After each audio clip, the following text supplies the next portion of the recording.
Hello and welcome back to TVP World. My name is Zelenskyy and you're watching World Talks. Vladimir Putin is demanding that Ukraine give up all of the eastern Donbass region, renounce ambitions to join NATO, remain neutral and keep Western troops out of its country. That's according to three sources familiar with top-level Kremlin thinking, according to Reuters. The Russian leader met Donald Trump in Alaska on Friday for the first Russia-US summit in more than 4 years and spent almost all of their 3-hour closed meeting discussing what a compromise on Ukraine might look like. And joining us to discuss this further is Yevheniia Kravchuk, Deputy Chair, Ukrainian Committee on Humanitarian and Information Policy. Good morning and welcome to TVP World. Thank you for having me. So I'd like to start out by asking, based on some recent developments that we have learned of, and that is the Finnish president, President Stubb, who has said that a Putin-Zelenskyy meeting is unlikely in the near future. So at this point, where exactly do we stand when it comes to the peace process or the peace talks that are being held when it comes to the war that Russia is waging in Ukraine? Ukraine is ready for any of the forms of negotiations, meetings, rounds, whatever you call it, ceasefire in the air, ceasefire on the battlefield. We are ready for all of the ways to end this bloodshed. But we, as actually Ukraine predicted, we see that Putin is basically dragging his feet.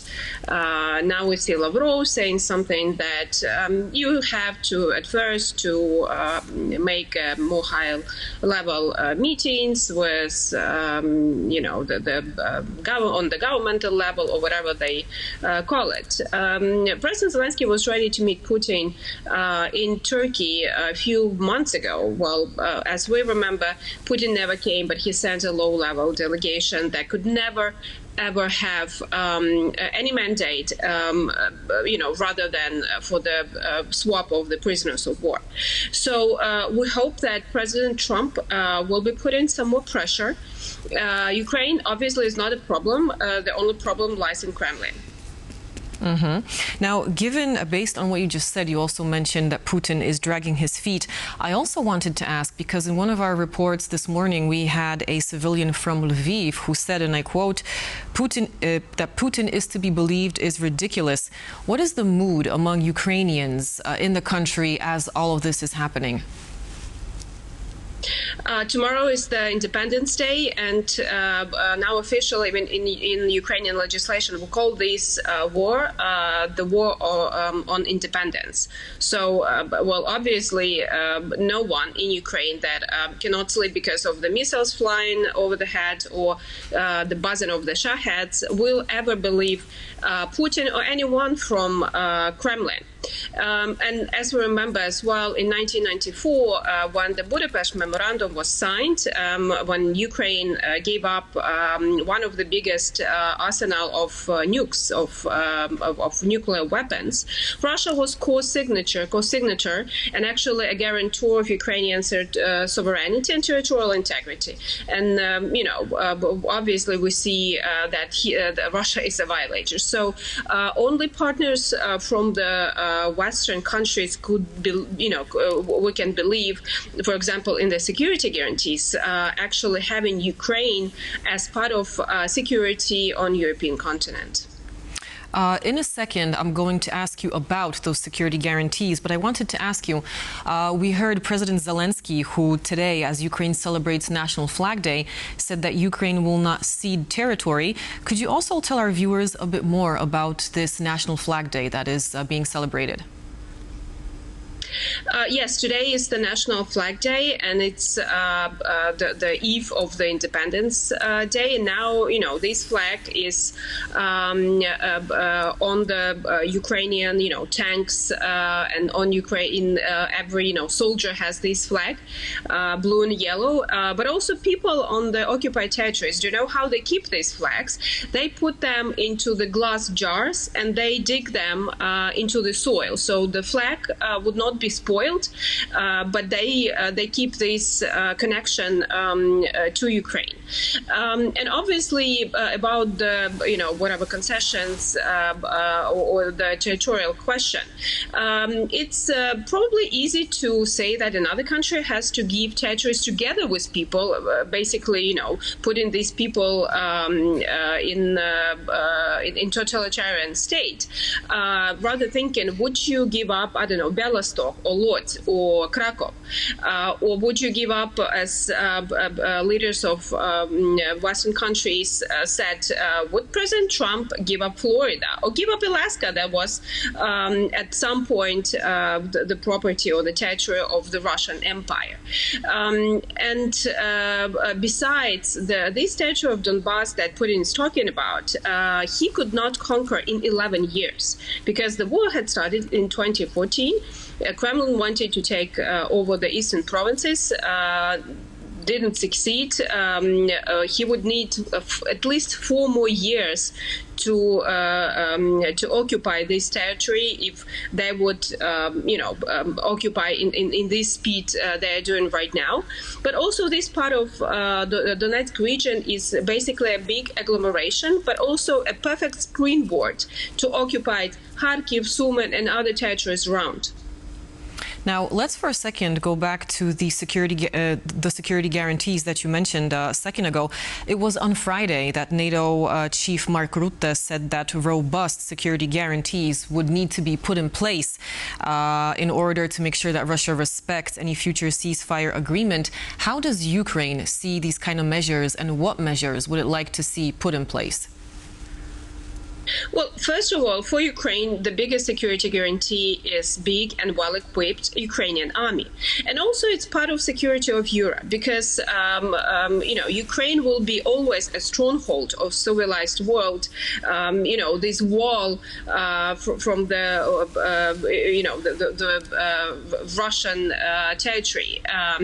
Because, obviously we do not have any illusions. And we would like to see Russia a democratic state, but looks like the circles of their history put them always to autocracies, tsars, dictators, and so on and so forth.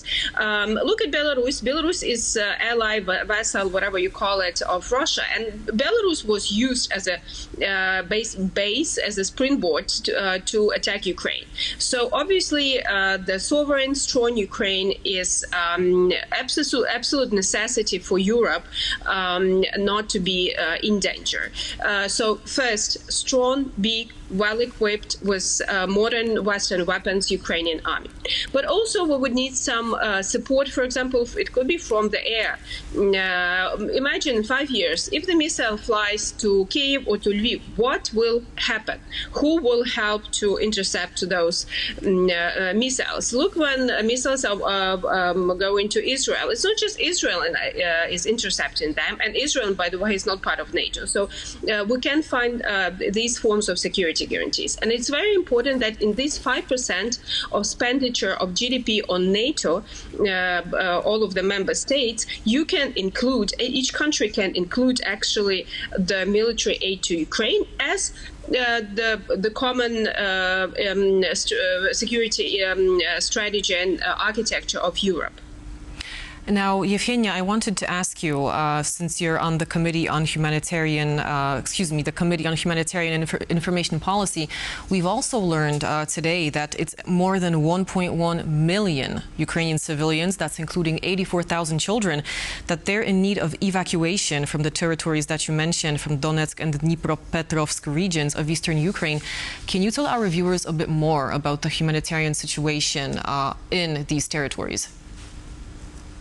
Well, basically, if you live 30 kilometers either close to the front line or close to Russia, it's also Sumy region and Kharkiv region, which are on the north and northeast. You can get a drone that would be hunting even kids on the yards. For example, in Kherson, a Russian drone killed 1.5-year-old boy when grandma was watching him playing in the yard. So obviously, we would like to evacuate as many people, especially kids and elderly, from these regions to safer regions. So that's why it's extremely important to give some humanitarian aid to Ukraine to help those people, because we're lacking the finance. We're spending everything that we earned for the soldiers. So we're using all of the aid from IMF, from World Bank, from different countries to help relocate those people. And obviously, those who can work, they can pack their things, jump into the car, or take a bus. But those who are elderly or they're handicapped, they need a better protection. Mm-hmm. Of course, it's hard, just to listen to what you describe. Now, let's for a second go back. So the U.S. President Donald Trump on Friday, he said that in 2 weeks, he should know whether progress is possible in his bid to end the war in Ukraine, and that he again threatened to impose sanctions on Moscow. How probable is this, and just how harsh do you think sanctions are possible from the U.S. President? Well, if we take that legislation that is in the Senate about the secondary sanctions, or the instruments that are already on the table of Donald Trump, it could be harmful, because if you look on the Russian economy, it's decreasing, it's shrinking. Basically, the Gazprom and all of these big oil and gas companies, they are in minuses, and especially on the last year, we see big minuses. The deficit of Russian budget is 3 times bigger than predicted of this year. So basically, we need to push more so Russia would not be getting the revenue on the fossils, on the oil and gas. And then Putin will have a choice whether he will have to wage a war or, stop paying policemen who are beating people on the streets because, they don't like something or want to protest, or, pay pensions and have a big social unrest inside of Russia. If you look on Russia on the world map, it's 1/5 of the world's soil. So it's a huge country, but 30% of all of the people do not have running water in their houses. And still Russia wants some more, territories to occupy, and, never enough. Mm-hmm. Now, one more thing I wanted to ask you. The U.S. President Donald Trump has compared himself to President Richard Nixon and Vladimir Putin to Soviet leader Nikita Khrushchev in a social media post. What do you think might be the strategic messaging here behind President Trump comparing himself to Nixon and Putin to Khrushchev, framing the situation as a Cold War dynamic? I think it's a clear message to Republican voters, because actually Republican voters for many years were known as hawks. They were always anti-Soviet Union, then anti-Russia. If you look on the social polls, on the latest results, it says that more than 80% of Republican voters see Russia as an enemy, and they don't like Putin. They do not want this hand-go out of this war rewarded. So I think it's also some signal to American society that Trump should not be seen as weak, because after all these pictures of the red carpet, which was bloody red, was all of this riding a limousine, President Trump had a bad press. Let's face it, a lot of criticism, especially in the conservative circles.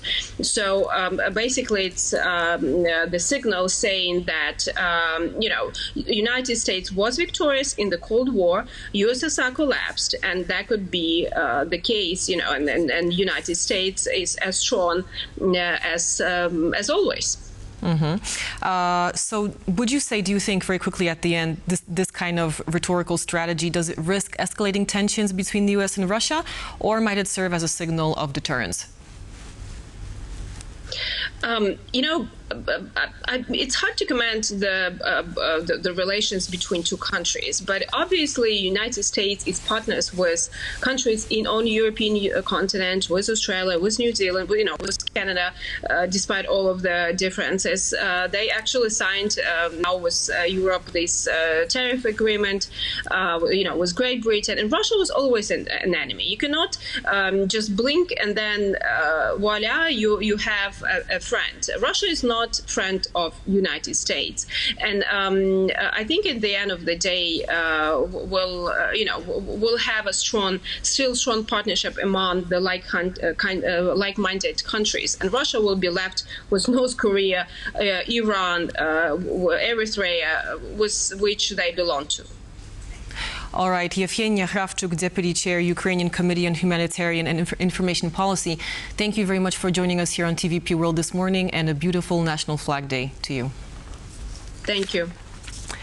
And with that, we conclude this edition of World Talks. But for more interviews like this one, updates and commentary, make sure to stay tuned to TVP World. I'm Zelenskyy. Thanks for watching.